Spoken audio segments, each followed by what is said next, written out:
দেখতেই পাচ্ছ আমি কিন্তু স্নান করে চলে এসেছি। আমি রেডি হব, রেডি হয়ে কিন্তু আমরা এক জায়গায় যাব।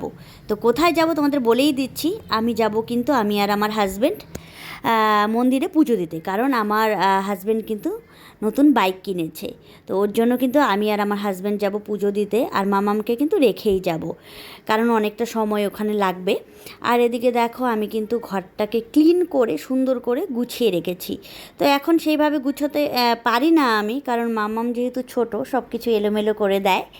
ওর জন্য দেখো এই যে ঘরটাকে ভালো করে গুছিয়ে নিয়েছি, কারণ যেহেতু যাব পুজো দিতে অনেকটা সময় লাগবে, তাই বাড়ির সব কাজগুলো কিন্তু আমি গুছিয়ে যেতে ভালোবাসি।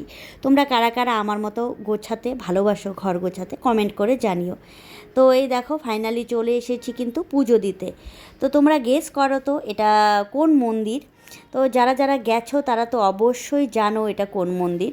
তো তবুও আমি বলে দিচ্ছি, এটা কিন্তু 12বিশার পাগলারহাট কালী মন্দির। তো এই মন্দিরটা কিন্তু খুব জাগ্রত শুনেছি। তো অনেক দিনের ইচ্ছে ছিল এখানে গিয়ে পুজো দেবো। তো যেহেতু হাজব্যান্ড নতুন বাইক নিয়ে আর আমার হাজব্যান্ড দুজন মিলে চলে গিয়েছিলাম পুজো দিতে পাগলারহাট মন্দিরে। তো যেহেতু আমরা নিউ বাইক নিয়েছিলাম, তাই বাইক পুজো দিতে গিয়েছিলাম। তো দেখো একটা নতুন জিনিস নিলে তো শুভ অশুভর ব্যাপার আছে, তাই কিন্তু আমরা পুজো দিতে চলে গিয়েছিলাম। আর এখানে দেখো আমরা কিছুই নিয়ে যাইনি। তো এখান থেকে দোকান থেকে দেখো ফুল বেলপাতা যা লাগে আর কি, আর গাড়ির মালা সব নিচ্ছিলাম। তো আমার হাজব্যান্ড দেখাচ্ছে এটা না, পাশে আরও অনেক মালা আছে, সেগুলো দেখছিলাম কোনটা পছন্দ হয়। তো এখান থেকে কিন্তু সব নিয়েছিলাম আর কি। তো এখানে শালু কাপড়, মালা, ফুল, বেলপাতা, প্রসাদ, ফল যা আর কি লাগে সব নিয়েছিলাম, কারণ বাড়ি থেকে কিছুই নিইনি, কারণ অনেকটা লেট হয়ে গিয়েছিল আমাদের। তারপর দেখো আজকে ওয়েদারটা কিন্তু ভীষণ খারাপ, খারাপ বলতে বৃষ্টি বৃষ্টি ভাব, তবু ভালোই ছিল। তারপর দেখো এখানে আমরা চলে এসেছিলাম কুপন নিতে, কারণ এখানে কুপন কেটে কিন্তু পুজো দিতে হয়। তো বলছিল যে কার নামে পুজো হবে, তো আমি বলছিলাম যে তোমার নামেই পুজো করাও, যেহেতু তুমি গাড়িটা চালাবে। ওর জন্য দেখো আমার হাজব্যান্ডের নামে কুপন নিয়ে নিলাম। তারপর দেখো এই মন্দিরের ভেতরে আমরা কিন্তু ঢুকে গেছি। দেখো অনেক লোকজন ছিল, সবাই কিন্তু অপেক্ষা করছিল, সবাই পুজো দিবে, অনেকে গাড়ি বাইক সব নিয়ে এসেছিলো পুজো দেওয়ার জন্য।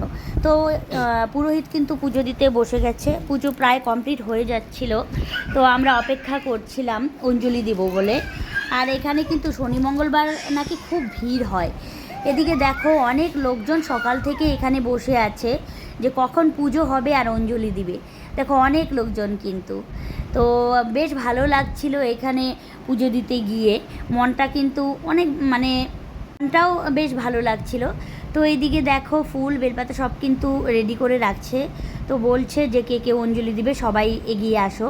তো আমরা পাশেই দাঁড়িয়েছিলাম। তো অঞ্জলি কমপ্লিট হয়ে গেছে। তারপরে এখানে দেখো পুরোহিত কিন্তু গাড়ি পুজো দিচ্ছে। তো এইদিকে দেখো মালা পরিয়েছে, সিঁদুরের ফোঁটা দিয়েছে, ফোঁটা দিয়ে তারপর শালু কাপড় এটা কী নিয়েছে, ফুল বেলপাতা অনেক কিছু নিয়ে এই গাড়িতে কিন্তু বেঁধে দিচ্ছে। তো আমাদের কিন্তু পুজো কমপ্লিট হয়ে গেছে। তো কেমন লাগলো ভিডিওটা কমেন্ট করে জানিও।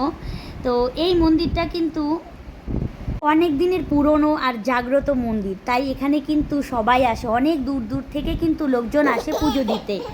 তো চলো বন্ধুরা, কেমন লাগলো ভিডিওটা কমেন্ট করে জানিও।